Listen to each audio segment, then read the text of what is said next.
Hello guys, this is Kabris. This is a simple enough video. This will be a Q&A about HBR tips and informations you would need as a new player early in the game and for someone who is interested in playing this game.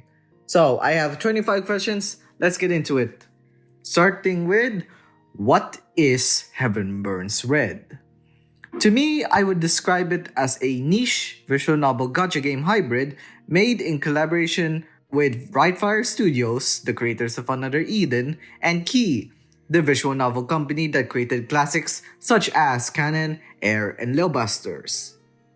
Its main scenario writer is my goat, Jun Maeda, writer and composer of QnA and Ninja Beats, to name his most popular works. So, what is the appeal of this gacha?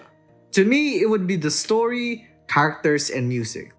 It's more focused on those elements rather than the gameplay side of things. So think of it as more of a visual novel with gacha and JRPG elements rather than a gacha game with a story.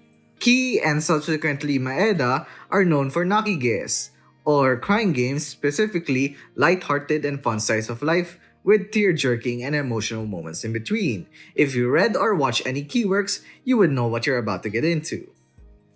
What does SS1 or SS2 or so on even mean? These terms are the methods of naming in JP. So, for context, with the exception of Angel Beats characters, the HBR cast is already set to 48 characters and each of them have multiple SS memorias. For example, Seika SS1, the first SS of the character, is her in her default outfit, while her SS2 is her in a China dress, and so on. Each SS memorias have different skills, passives, etc. What is LB? LB, or Limit Break, is essentially a duplicate of a certain memoria. Think of it as constellations in Genshin or potentials in Arknights, which conveniently moves on to my next question. How do you raise a character's maximum level?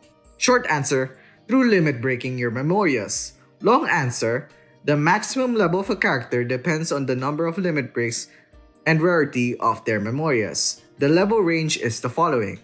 With an A memoria, it's from level 100 to level 120. With each limit break increases the max level by 1. With an S memoria, it will be from level 110 to level 130, with each limit break increases the max level by 2. And lastly, with an SS memoria, it will be from level 120 to level 160, with each limit break increases the max level by 10. To max an A memoria, you would need 50 duplicates. With an S memoria, you would need 17 duplicates, and with an SS memoria, you would need 6 duplicates. How it works is, for example, if you have a character with a S memoria that is achieved the max limit break and a SS memoria of the same character with no limit breaks, the maximum character level would be 130 even if the maximum level of the SS memoria should be 120. The maximum level of the S memoria is 130, so the maximum character level is 130. Are there any limited memorias? In JP, there are currently 10 limited memorias, 8 SS memorias, and 2 S memorias. The first Angel Beats collab brought us the first batch that are SS Yuri, SS Tenchi, and S Irie. The time where the second Angel Beats collab rolled around, Irie got her own SS, with Yuri and Tenchi getting their second SS. And lastly, a S memoria of Hisako was also introduced. The other 3 SS memorias are what we call unison style in JP. These are Ruka Yuki, Yui Ruka, and Yuki Ruka. Besides that, the non-limited memorias are included in the banner pool once their respective banners ends. Does the exchange point pity carry over from the other banner or no? Sadly, it would be no. If you didn't use your exchange point, they'll be converted into the GGP currency once the banner ends. How do you enter codes? Check invite in the main menu. There's an event code button there.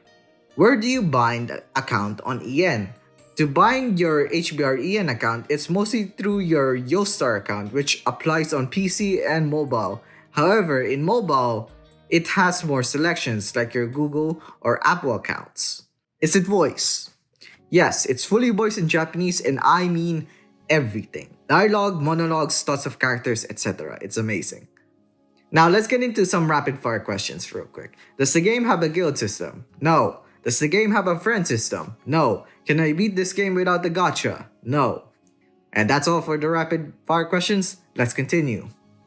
Does clearing the story require life point, or otherwise known as the stamina system? No. Does arena use up life points or finish up my free time? No. Auto arena does not. Can I redo/reread the story to pick up other dialogue options? Yes, you can do it at any time without spending life points. Do dialogue choices matter?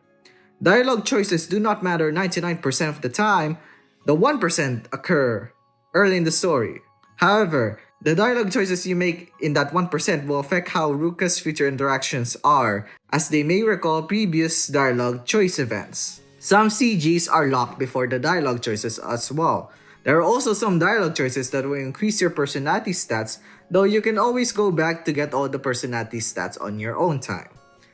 How about redoing/rereading the story to do upgrades on your personality stats or do socialization events?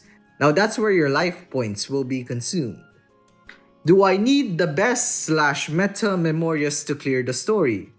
Story is easier compared to clearing all endgame rotating content, though admittedly you would have a better time progressing if you decide to pursue in getting some of those memorias. Are the event stories limited? Only the collab event stories are limited. There are no main game event stories that are limited. It's always permanent. You can read them at any time. Where should I be using my life points? I'd recommend that in early game, you should be using your life points in flashback battles. Later, when dungeon and prison gem battles are available, you will want to use your life points there. And then eventually, once orb battles will be available, you can learn your orb skills through those stages. When do other farming nodes open? Dungeon opens mid-chapter 3, gem battle opens at chapter 3 day 20, orb battles open at chapter 4.1 day 6, which is not yet released as of the recording of this video, and clock tower opens after clearing chapter 3. Should I refresh my life points using quartz? Please, for the love of God, never, and I mean never, refresh your life stones with quartz. No ifs or buts about it. Is using 3 life points the only daily? Yes, that's basically it. Lastly, how often are the main story updates? Every 9 to 11 months. Yes, I'm being legit. Though the wait is always worth it because Maeda keeps cooking peak after peak. And yeah, that's all for potentially part 1 in this series. Hopefully some, most, or all of these questions are useful for all of you who either want to start Heaven Mars Red or are currently in the early stages of the game. For new players who are interested and wanting to try it out, here's my friend code. It really helps a lot. If you enter my friend code, you would get quartz, and as you progress through the story, I can gain quartz as well. It really helps a lot. So yeah, that's the end of the video, I guess. Please subscribe, hit the notification bell so you miss any of my videos. Share with a friend and watch these videos next right there. So yeah, that's all guys. See you next time. Bye!